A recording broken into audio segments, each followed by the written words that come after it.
Bonjour à tous. Donc bienvenue au 4e workshop de Pégase. Bienvenue à ceux qui sont en présentiel, bienvenue à ceux qui sont en distanciel. Donc aujourd'hui, le thème du workshop, c'est approcher la causalité. Au-delà de l'essai contrôlé, randomisé, l'exemple des protocoles à cas unique, en fait, c'est la question finalement des relations de cause à effet. Donc en éducation, enfin généralement en SHS, mais plus particulièrement en éducation, la preuve de l'efficacité des méthodes ou d'intervention pédagogique, elle va être centrale. C'est une question qu'on se pose souvent et elle va être surtout indispensable pour orienter les choix qu'on va faire au niveau des politiques éducatives, au niveau des guides en fait, qu'on peut donner aux enseignants, aux personnes qui du coup ont ces choix à faire face aux élèves. Et donc c'est vraiment quelque chose d'essentiel. Donc aujourd'hui, on a des personnes en présentiel, en distanciel. On a des personnes de l'Hexagone et des personnes de Guyane, normalement. Ils avaient un petit trou dans leur emploi du temps pour ceux de l'Hexagone qui sont en Guyane et puis pour toutes les personnes de Pégase en Guyane, parce que Pégase, c'est un pôle qui travaille avec l'Académie de Grenoble et l'Académie de Guyane. Et puis, on a également normalement des cadres de l'éducation, des enseignants du primaire et du secondaire. Donc, étant donné les horizons un petit peu différents de tout le monde, on a des attentes qui peuvent être un petit peu différentes et on va essayer de satisfaire tout le monde. Donc pour les enseignants-chercheurs ou les chercheurs, la question c'est, et en éducation, et quand on essaye de faire des choses sur le terrain, c'est parfois, on ne peut pas forcément mettre en place en fait la méthodologie expérimentale, en fait, le fait d'avoir un groupe qui fait ce qu'on souhaite tester, en fait la méthode pédagogique qu'on souhaite tester, un groupe qui ne pratique pas ça et comparer ces deux groupes-là, ça peut être compliqué à mettre en place, donc c'est des questions qui arrivent à nous et on sait que parfois c'est pas simple et donc on a besoin d'autres méthodologies qui viennent compléter, on va voir que ça complète aussi ce type la méthodologie expérimentale.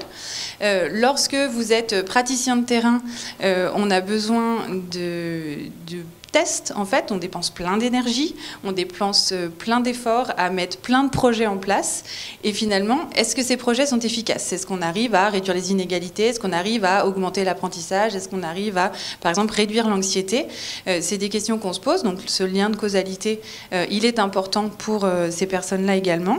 Et puis, la troisième...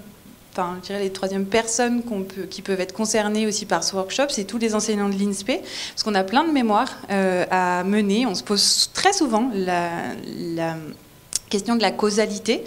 Est-ce que ce que je fais dans ma classe va être efficace pour, par exemple, augmenter l'apprentissage des élèves?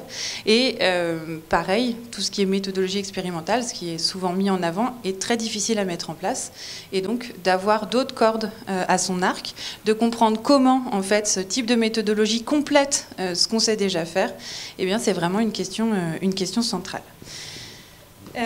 Donc, pour répondre à toutes ces questions, on va avoir 3 présentations. Donc la première présentation, elle va être faite par Thierry Atzeni, qui est maître de conférence à l'université Savoie-Mont-Blanc, donc qui s'intéresse à la mémoire prospective, aux pensées autogénérées en lien et avec la mémoire prospective et avec la flexibilité, à la menace du stéréotype. Et il a un intérêt particulier pour tout ce qui est aspect méthodologique et traitement de données, et notamment sur ces protocoles à cas unique. Donc ça, c'est notre première intervention qui va nous présenter cette méthodologie. Deuxième intervention de Nicolas Calcani, qui est psychologue clinicien et docteur en psychologie, qui a réalisé une thèse en fait sur ces protocoles expérimentaux à cas unique, donc qui s'est un peu spécialisé sur ces questions-là. Qui va nous parler de la manière de traiter les données en fait de ces protocoles à cas unique. Et puis, en troisième intervention, on a Marc Lanovaz, donc, qui est professeur agrégé à l'école de psychoéducation de l'Université de Montréal. Il est chercheur au centre de recherche de l'Institut universitaire en santé mentale de Montréal. Donc, il travaille beaucoup en intelligence artificielle, en santé numérique et en lien avec les troubles du développement, donc surtout les enfants qui ont un trouble du développement. Et il s'intéresse donc à l'apprentissage automatique et comment cet apprentissage automatique peut nous aider à traiter les données issues de cas uniques. Donc on aura ces trois présentations et puis ensuite un temps de table ronde pour nous permettre de faire le lien avec ces apports et les questions qu'on peut avoir en tant que chercheur ou enseignant-chercheur, en tant que praticien de l'éducation ou cadre de l'éducation et puis en tant qu'enseignant à l'INSPE.